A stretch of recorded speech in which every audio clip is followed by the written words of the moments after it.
السلام عليكم ورحمة الله وبركاته. نبضاوض إلى سودو هذا قضبدني ورركا وزيرك وزارة ورفافينتا dhaqanka iyo wacyigelinta Jamhuuriyadda Soomaaliland wasiir Cali Marreexaan oo weerar afka ah ku qaaday xukuumadda madaxweyne Xasan Sheekh Maxamuud iyo dowladda federaalka Soomaaliya.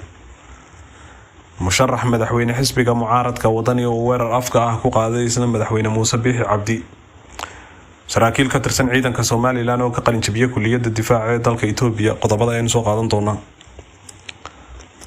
waxaan naga xasuusinay inaad muuqaalka share gareysaan, channelka subscribe saartaan, muuqaalka meel dheer noo gaarsiiya. haddaba wasiirka wasaaradda warfaafinta dhaqanka iyo wacyigelinta Jamhuuriyadda Soomaaliland wasiir Cali Xasan Maxamed Cali Marreexaan oo goob madal ah ka hadlayay ayaa waxa uu sheegay Soomaaliland waxa ay tahay wadanka kaliya ee Geeska Afrika ka jira ee dimuqraadiyadda ka jirto. waxa uu ku daray isagoo hadalkiisa sii wata Soomaaliya markasta nafis siyaasadeed ayay ka dhigtaan in ay hadal hayaan Jamhuuriyadda Soomaaliland. wasiirka oo arrimahan ka hadlayay ayaa waxa uu yiri Soomaaliland aad ayaa loogu majeertaa guud ahaan waxaana la isweydiiyay maxay Soomaalida Geeska Afrika markasta uga hadlaan siyaasadda Soomaaliland.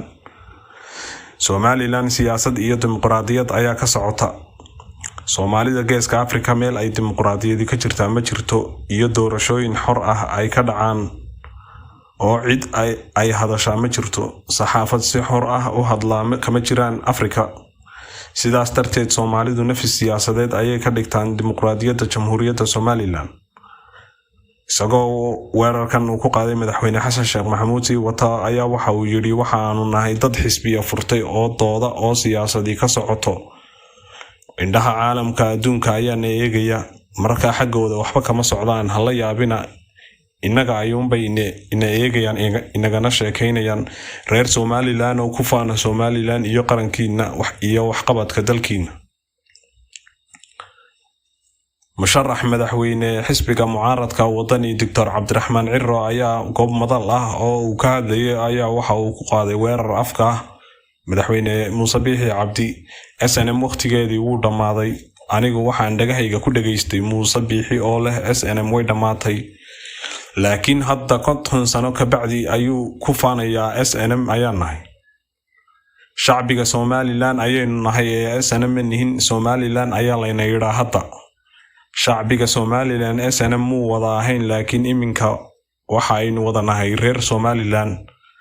SNM to Somaliland kama dhaxayso ninka ku faanaya waa nin shacabka Somaliland kala qaybinaya.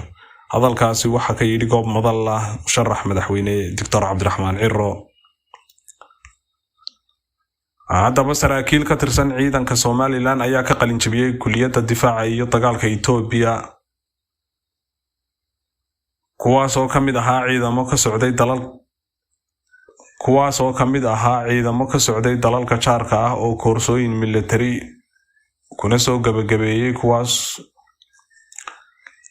daba saraakiil ka tirsan ciidanka Soomaaliland ayaa ka qalin jabiyay kulliyadda difaaca iyo dagaalka Itoobiya kuwaas oo kamid ahaa ciidamo ka socday dalalka jaarka ah oo koorasyo military oo gaagaaban iyo kuwa dhaadheerba ku qaatay dalka Itoobiya. wakaaladda wararka Soomaaliland ee Solna ayaa soo xigatay warbixin shalay ay daabacday wakaaladda wararka Itoobiya ee ENA oo sheegtay in ay ciidamo iyo saraakiil ka socday Itoobiya, Kenya, South Sudan, Somaliland, Tanzania, Uganda iyo Burundi ay ka aflixeen kulliyadda dagaalka iyo difaaca Itoobiya. waxaanay tilmaameen inay qayb ka tahay qorshaha Itoobiya kaga qayb qaadanayso adkeynta xasiloonida iyo ammaanka qaaradda Afrika. haddaba saraakiishan mid kamid ah Axmed Caydiid Cumar oo ka tirsan saraakiisha ciidamada qaranka ee tababarkaas muhiimka ah dhamaysatay ayaa dowladda Itoobiya ku amaanay fursadda ay siiyeen taliska military iyo kulliyadda dagaalka ee dalkaasi. waxaanu sheegay in aqoonta iyo tababarkaas uu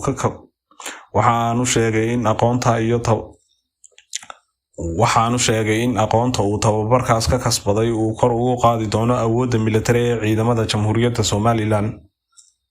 sarkaalkan noo hadalkiisa sawata ayaa waxa uu intaa ku daray dowladda Itoobiya waa dal weyn oo kaalin weyn ka qaadata adkeynta ammaanka iyo dagaalka argagixisada iyo xasilinta Geeska Afrika. haddaba fal algagaxle ayaa ka dhacay dalka Koonfur Afrika maalinkii shalay toola ahaa.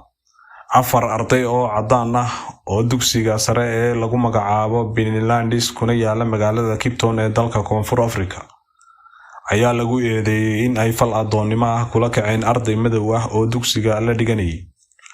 muuqaal baraha bulshada aad loogu baahiyay ayaa muujinaya ardayda madowga ah oo ku jirta shabag u eg kuwii adoomaha lagu xidhi jiray, halka ardayda caddaanka ahina ay hortaagan yihiin shabaga hortiis. ardayda shabaga ku dhex xidhnayd ayaa sheegay in lagu iibinayo $5,000 midkiiba. ardayda caddaanka ayaa ku doodaysa in arrinkani kaftanku ay ula jeedeen, balse waxaa lagu eedeeyay in ay kula kaceen fal cunsurnimo ah isla markaana ay dadka soo xasuusiyeen midabta koorkii ka jiray Afrika, dalkaas lagu cirib tiray 30 sano ka hor. haddaba waxaa jiray barnaamij muddooyinkii ugu dambeeyay Soomaalida Geeska Afrika iyo wadamada bariga Afrika ka jiray. barnaamijkan oo ah mid online oo inta badan dhalinyarada iyo dadka adeegsada lacagaga badan lagaga dhaco. barnaamijkan oo ah inta badan mid la maalgashado marka hore, laakiin kadib hadhow toole ay falal argagax leh ay kala kulmaan dhalinyaradu.